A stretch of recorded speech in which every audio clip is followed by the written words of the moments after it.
तो बहुत सारे एक्सपर्ट्स वहाँ पर अपनी एनर्जी को रिलीज कर रहे होते हैं, जिसकी वजह से उस फॉर्मेशन के अंदर बहुत सारी एनर्जी गैदर हो जाती है। स्वर्ड मास्टर वहाँ से बाहर निकलते हैं और सारी एनर्जी को गैदर करते हुए उस सभी को एक ही पॉइंट पर इकट्ठा करने वाले हैं और उन सभी से कहते हैं अब तुम सभी लोग पीछे हट जाओ, बाकी सब कुछ मेरा काम है। हमारे स्वर्ड मास्टर ऊपर हवा में चले जाते हैं, अपनी फॉर्मेशन के अंदर से सारी एनर्जी को गैदर करते हैं और इस सारी एनर्जी को वो स्वर्ड के ऊपर डालने वाले हैं। वहाँ पर जितनी एनर्जी होती है वो सभी को इकट्ठा करने के बाद एक बड़ा सा एनर्जी बॉल क्रिएट करते हैं। इस पास से जितनी भी जान एनर्जी होती है जो कि उन्होंने इकट्ठी की होती है वो सारी एक बड़े से एनर्जी बॉल में समा जाती है। स्वर्ड मास्टर उन सभी लोगों से कहते हैं तो फाइनली वो वक्त आ चुका है जिसका तुम सभी लोगों ने इंतजार किया था। 1000 साल से ये सील वाली स्वर्ड हमारे पास पड़ी हुई है। आज हम लोग इस सील को ओपन करने वाले हैं और देखते हैं कि इस स्वर्ड के अंदर से क्या निकलेगा। और वो सारी की सारी जान एनर्जी को उस तलवार की तरफ फेंक देते हैं। देखने वाले कहते हैं स्वर्ड मास्टर तो वाकई में एक स्वर्ड मास्टर है, इनकी एनर्जी तो देखो जरा, ये यहाँ पर कितनी बड़ी एनर्जी बॉल को अपनी एनर्जी के साथ ही कंट्रोल कर रहे हैं। ये मास्टर तो इसको परफेक्टली कंट्रोल कर रहे हैं। तो वो जान एनर्जी के इस बड़े से बॉल को उस तलवार की तरफ फेंक देते हैं। जैसे वो उस तलवार के ऊपर फेंकते हैं तो तलवार वहाँ पर पूरी तरह से एनर्जी से कवर हो जाती है। तो अगर तुम्हारे फैन जुईचैन की तरफ भी दिखाते हैं जो कि अपनी तलवार को निकालता है और किसी को मारने के लिए आगे बढ़ने लगता है। जैसे ही वो आगे बढ़ रहा होता है ज़ाओ ची उसके कंधे पे हाथ रखता है और उसे कहता है रुको, तुम्हें वहाँ पर जाने की जरूरत नहीं है, अगर वहाँ पर जाओगे तो तुम मारे जाओगे, तुम यहाँ पर मरना चाहते हो। फैन जुईचैन गुस्से के साथ उसे कहता है तुम्हारे कहने का मतलब क्या है। ज़ाओ ची उसे कहता है तुम अंधे हो क्या, तुम्हें दिखाई नहीं दे रहा, मुझे नहीं पता कि तुम किसको मारने के लिए वहाँ पर जा रहे हो, लेकिन यहाँ पर पूरे स्काई कॉन्टिनेंट से बहुत सारे एक्सपर्ट्स आए हुए हैं, तुम यहाँ पर उस बंदे को मारकर निकल नहीं पाओगे। मुझे नहीं लगता कि तुम अकेले स्वर्ड मास्टर को भी मार पाओगे, स्वर्ड मास्टर अकेला ही काफी है तुम्हें मारने के लिए। इन पर अपनी तलवार को घुमाता है और उसे कहता है तुम अपने काम से काम रखो, तुम्हें इस सब से क्या फर्क पड़ता है। ज़ाओ ची जंप करते हुए साइड पर हट जाता है और उसे कहता है तो इस बारे में सोचना पड़ेगा, तुमने कितने ज्यादा दर्द को महसूस किया है, इसलिए कई सालों से तुम इस सब को बर्दाश्त कर रहे हो, क्या सिर्फ और सिर्फ इसीलिए तुमने बर्दाश्त किया था कि तुम यहाँ पर आसानी से मारे जाओ, क्या तुम वाकई में यहाँ पर सब कुछ गिव अप करने के लिए तैयार हो। जुईचैन उसकी बात सुनने के बाद हैरान होता है, फिर साथ ही वो सोच रहा था इसने बिल्कुल ठीक कहा, मैं यहाँ पर ऐसे तो नहीं मर सकता, तभी यहाँ पर इस तरह ऐसे मरने का क्या फायदा, बहुत सारी टॉर्मेंट को बर्दाश्त किया है सिर्फ यहाँ पर मरने के लिए नहीं। जल्दी से पीछे की तरफ मुड़ जाता है, अपनी तलवार को भी वापस रख लेता है और उसे कहता है बहुत बहुत शुक्रिया। ज़ाओ ची उसे कहता है तुम्हें थैंक यू कहने की जरूरत नहीं है, मैं तो यहाँ पर अपनी मदद कर रहा हूँ, मैं तुम्हें अपने हाथों से मारूंगा, तब तक तुम मरना मत।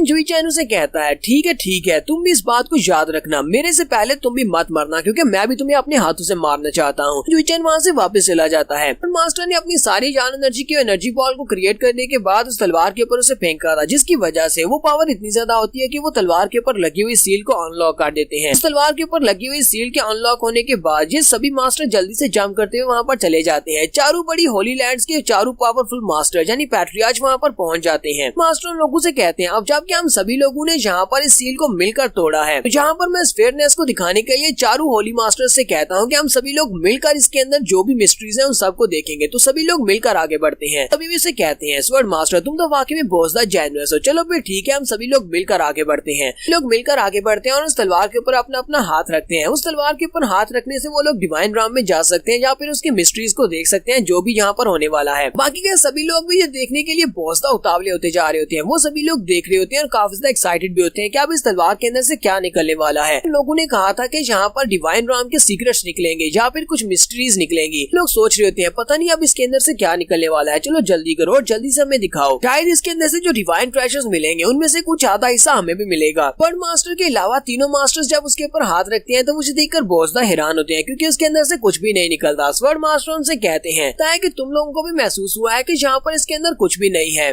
सेंट एम्परर उनसे कहते हैं मुझे तो लगता है कि हम सभी लोगों ने यहाँ पर अपनी जान एनर्जी को वेस्ट कर दिया, हमें तो यहाँ पर कुछ भी नहीं मिला। हाई हॉन्ग उनसे कहती है मुझे तो लगा था पिछले 1000 साल से अगर ये सीक्रेट स्वर्ड यहाँ पर और इसके ऊपर सील लगी हुई है तो इसके अंदर से काफी कुछ निकल सकता है, लेकिन ये तो बिल्कुल एम्प्टी है, हमें तो डिवाइन राम के बारे में कुछ भी नहीं पता चला। अनमोल डिवाइन हाल के मास्टर से कहते हैं स्वर्ड मास्टर तुमने क्या कहा था, तुमने कहा था कि इस तलवार के अंदर कुछ सीक्रेट छुपे हुए हैं जिसको अनलॉक करने के लिए हम लोगों ने आज के दिन का इंतजार किया जब 13 सितारे एक लाइन में आए हैं। सभी ने मिलकर अपनी एफर्ट्स दी हैं और अपनी पावर्स को रिलीज किया है, लेकिन इसके अंदर से तो कुछ भी नहीं निकला। तुमने जो वादा किया था वो गलत निकला। हमारे लिए ये तलवार सिर्फ और सिर्फ एक आयरन के टुकड़े के अलावा और कुछ भी नहीं बची, ये तो बेकार तलवार है। ये बताओ कि क्या तुम इस बात को एक्सप्लेन करोगे या नहीं। तो मास्टर उनसे कहते हैं हाँ क्यों नहीं, मैं तुम लोगों को यहाँ पर एक्सप्लेन जरूर करूंगा। स्वर्ड मास्टर से कहते हैं ब्रदर मीजी हाँ क्यों नहीं, मैं यहाँ पर तुम्हें इस बात को जरूर एक्सप्लेन करूंगा। ये सारे का सारा प्रपोजल मेरा था, मैंने तुम सभी लोगों को यहाँ पर इन्वाइट किया था और इस तलवार के ऊपर से सील हटाने के लिए तुम सभी को एनर्जी रिलीज करने का कहा था। मुझे लगता है कि मुझे यहाँ पर तुम सभी को कंपनसेट करना चाहिए। कुछ दिनों के बाद मैं तुम सभी लोगों के पास पर्सनली आऊंगा। तुम सभी लोगों के पास आने के बाद मैं तुम सभी को 10-10 किलोग्राम डिवाइन क्रिस्टल्स दूंगा, जो कुछ भी हुआ है उसकी कंपनसेशन के तौर पर। अभी सुनने वाले बॉसदा हैरान हो जाते हैं और कहते हैं क्या स्वर्ड अबिस वाले इतने ज्यादा पावरफुल हैं कि उनके पास इतने ज्यादा डिवाइन क्रिस्टल्स हैं, वो हर एक सेंचुरी को 10 किलोग्राम डिवाइन क्रिस्टल्स देने को तैयार हैं। होली लैंड वाले तो वाकई में बॉसदा पावरफुल हैं और स्पेशली स्वर्ड अबिस वाले जी तो बाकी सभी से भी ज्यादा पावरफुल हैं। मास्टर मीजी उसे कहते हैं तुम्हारा बहुत बहुत शुक्रिया ब्रदर वेंटियान, तुम तो वाकई में बहुत ही महान और समझदार इंसान हो। ठीक है, तुम जब हमारी सेंचुरी में आओगे तो मैं वहाँ पर पर्सनली तुम्हें वेलकम करूंगा। स्वर्ड मास्टर वहाँ पर आए हुए सभी लोगों से कहते हैं लेडीज एंड जेंटलमैन मेरी बात को ध्यान से सुने। हालांकि हम सभी लोगों ने यहाँ पर मिलकर अपनी जान एनर्जी को रिलीज किया और इस तलवार के ऊपर लगी हुई सील को अनलॉक कर दिया, सारे का सारा प्लान बिल्कुल सक्सेसफुल रहा। फिर हमें यहाँ पर से कुछ भी हासिल नहीं हुआ। ये बात बहुत ही बुरी निकली कि हमें कुछ भी हासिल नहीं हुआ। लेकिन अब जबकि तुम सभी लोग यहाँ पर कुछ देखने के लिए आए थे और बहुत ज्यादा एक्साइटेड थे, तो फिर मुझे लगता है कि मुझे तुम सभी को यहाँ पर एक सरप्राइज देना चाहिए। वो सरप्राइज तुम सभी लोगों को बहुत ज्यादा पसंद आने वाला है कि हमारा जाउची उसकी तरफ देखकर काफी ज्यादा घबरा रहा होता है। जाउची सोच रहा होता है मुझे लगता है कि यहाँ पर मेरे बारे में कुछ कहने वाला है। स्वर्ड मास्टर वहीं पर चुटकी बजाते हैं। जैसे वो चुटकी बजाते हैं वो अपने ग्रेट एल्डर से कहते हैं ग्रेट एल्डर चलो जल्दी से उस सरप्राइज को ले आओ जो हमने इन सभी लोगों के लिए तैयार किया हुआ है। ग्रेट एल्डर कहते हैं ठीक है स्वर्ड मास्टर। वो अपने साथ एक लड़के को लेकर आए होते हैं। इन्होंने यहाँ पर जाओजुन को पकड़ा हुआ है। वो जाओजुन को पकड़कर जल्दी से जाम करते हुए वहाँ पर अरीना में उतर आते हैं। सभी लोग जैसे देखते हैं कि ग्रेट एल्डर ने अपने साथ किसी लड़के को पकड़ा हुआ है, वो सभी लोग बहुत ज्यादा हैरान होते हैं और कहते हैं ये कौन है।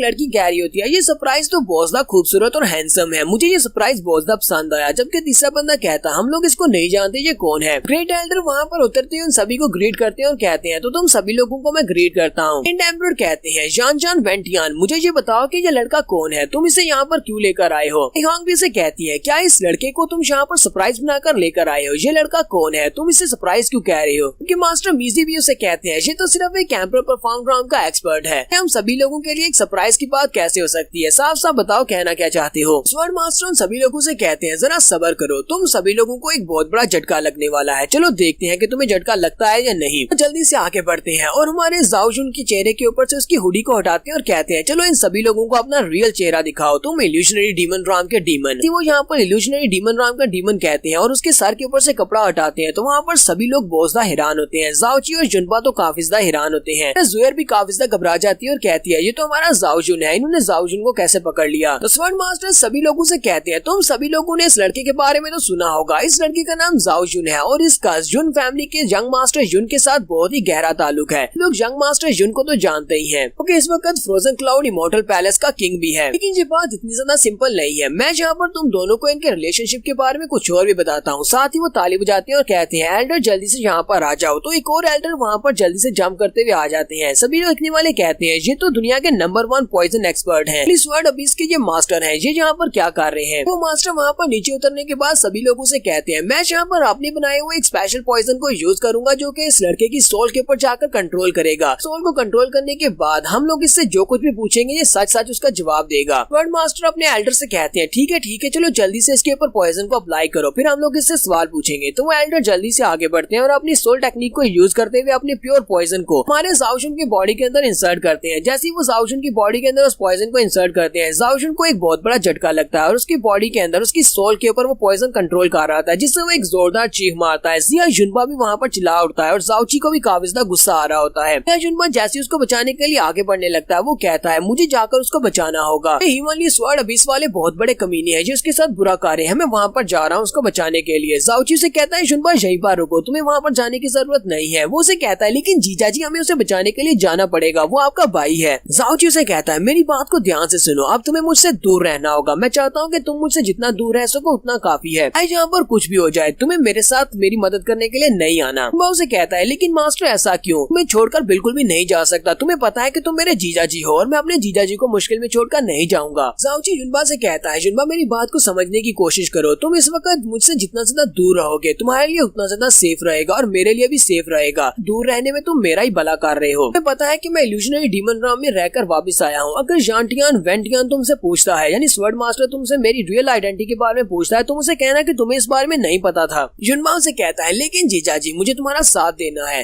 उसे कहता है मैंने तुमसे कहा ना कि मैं अपने आप को संभाल सकता हूँ, तुम्हें बिल्कुल भी परेशान होने की जरूरत नहीं है। तुम्हें पता है कि मेरे पास प्रीमोर्डियल प्रोफाउंड आर्क है, मैं जिसको यूज करते हुए बड़ी स्पीड से यहाँ से भाग सकता हूँ, ये लोग मुझे पकड़ भी नहीं पाएंगे। मैं उसे कहता है ठीक है ब्रदर मैं समझ गया। स्वर्ड मास्टर पॉइजन के काम करने के बाद जाओजुन से कहते हैं चलो जल्दी से बताओ तुम्हारा नाम क्या है, लेकिन जाओजुन आगे से बहुत ज्यादा रेजिस्ट कर रहा होता है, वो उसे कुछ भी नहीं बताता। मास्टर एल्डर से कहते हैं इसे क्या हो रहा है, ये बता क्यों नहीं रहा। मिशन मास्टर कहते हैं इस लड़के की विल पावर बहुत ज्यादा स्ट्रॉन्ग है, लगता है कि मुझे इसकी स्पिरिट को अंदर से तोड़ना होगा, मुझे और भी पावरफुल पॉइजन को यूज करना पड़ेगा। इस बार वो रेड कलर की पॉइजनस एनर्जी को यूज करते हैं और जाओजुन की बॉडी के अंदर एंटर करते हैं, जिससे हमारा जाओजुन वहाँ पर एक और जोरदार चीख मारता है। ये लोग तो यहाँ पर जाओजुन की सोल को तोड़कर ही रहेंगे, उससे सारे का सारा सच जानकर रहेंगे। तो नेक्स्ट एपिसोड में हमारे जाओची के बारे में सब कुछ सारी दुनिया को पता चल जाएगा कि वो इल्यूजनरी डीमन राम का प्रिंस है। यहाँ पर हम लोग अपनी एपिसोड 230 का एंड करेंगे। एपिसोड की एक्सप्लेनेशन अच्छी लगी हो तो कमेंट करके जरूर बताइएगा। चैनल को सब्सक्राइब कर दें, वीडियो को लाइक और शेयर कर दें। शुक्रिया।